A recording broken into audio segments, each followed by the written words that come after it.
passion. It takes a lot of creativity. It takes a lot of precision. You work with a lot of different people. You work with a car which has a strong brand in itself. It has a strong identity. You want it to stand there for itself, speak for itself. So you need to have that passion when you create something. And at the same time you add the spider in the web, having all the people and coordinating a lot of different activities going on around you. So it's a balance between being creative and being really organized and getting things moving forward. When we're designing Infinitis, we really aspire to get this pull to the product. You might see it 50 meters away, the form, the color, the profile, and you want to be drawn to it. And as you approach the car, you look over the car and you see the depth of the paint, the beauty of the surfaces. You want to get in the car and you want to live it, feel it, touch it. This is what we're aiming at when we're designing Infinitis.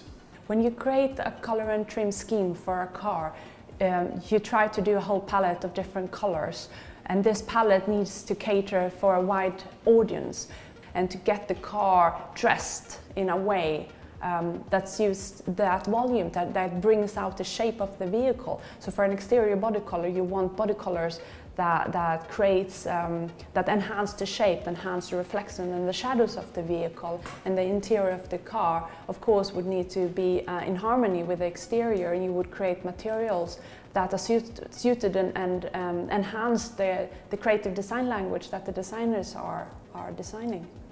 So working with Sandra in colour and working with the colour team, we will have our design proposals and the concept based around our proposal. So we'll work with the colour team. And for us, of course, we want to give a European angle to the proposal. So we'll work closely with perhaps things, trends, colours, flavours that we think would be appropriate for us and of course appropriate cross-market. When you choose a color for a car, you look at the brand, you look at the values, you look at what the customer would recognize within the car, what they are buying when they're buying an Infiniti. It's always easier from a technology point of view to design a show car because everything is handcrafted. You are creating one piece, so you can control it much more.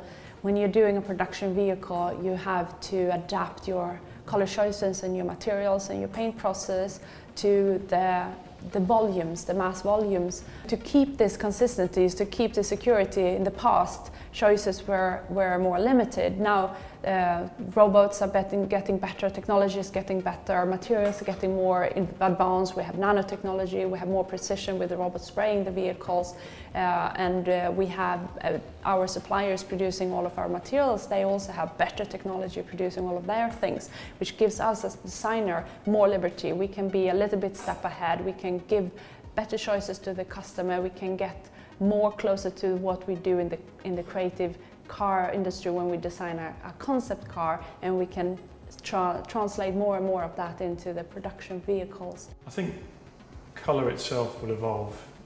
It goes with the perception of the form. So we're really showing sculpture, and I think our colours are also showing that. The lustre of the paint, the depth of the paint. There's beautiful candy reds as you walk up, you almost want to fall into the colour. And the same with liquid copper. They show this flowing motion. So for us, the paints work hand in hand with the form. Liquid copper was not so much to provoke a reaction. Liquid copper is there because it really suits the car. It comes back to bringing out the DNA of the vehicle. It comes back to give it a strong personality. It's a statement. I think a unifying factor of Infiniti's colour palette is probably the aspect that they really show the form. So we have these beautiful shapes and the colours should represent those beautiful shapes. So rather than a specific colour that we're tied to, I think it's more the finish, the interest, the attention that it gets when it passes you by in the street, when you own the car or when you walk up to the car. I think for Infiniti that's important. Working with the interior of the vehicle is very different as working from the exterior of the vehicle. When you work on the interior of the vehicle, you would work much more with the handcraft of it. Working with Infiniti, we put a lot of attention on the handcraft, on the quality of the materials, of the smell of the leather. You want the details of the stitching and the little piping, and you want edge conditions to be perfect. We have a set of guidelines, like any other brand, our key identifiers. But we're very much a company where we'll see a sketch from a young designer and we'll say, I've never seen that before, let's give it a go, it looks really interesting.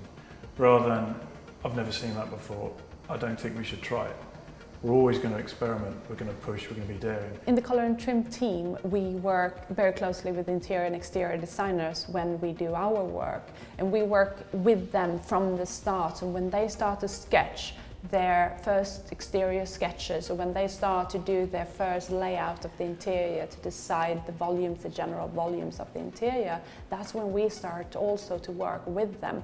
So for the interior, we will start to work collaboratively with the interior designers to choose the right materials, to get the right edge conditions, to get the right feel to the interior, to get the right layering to all of the different surfaces on the exterior. We would start to help the designers to bring out what they are trying to communicate with their shape and their volumes and their highlights and shadows. So you would create colors that are done specifically for that sculpture, for that volume.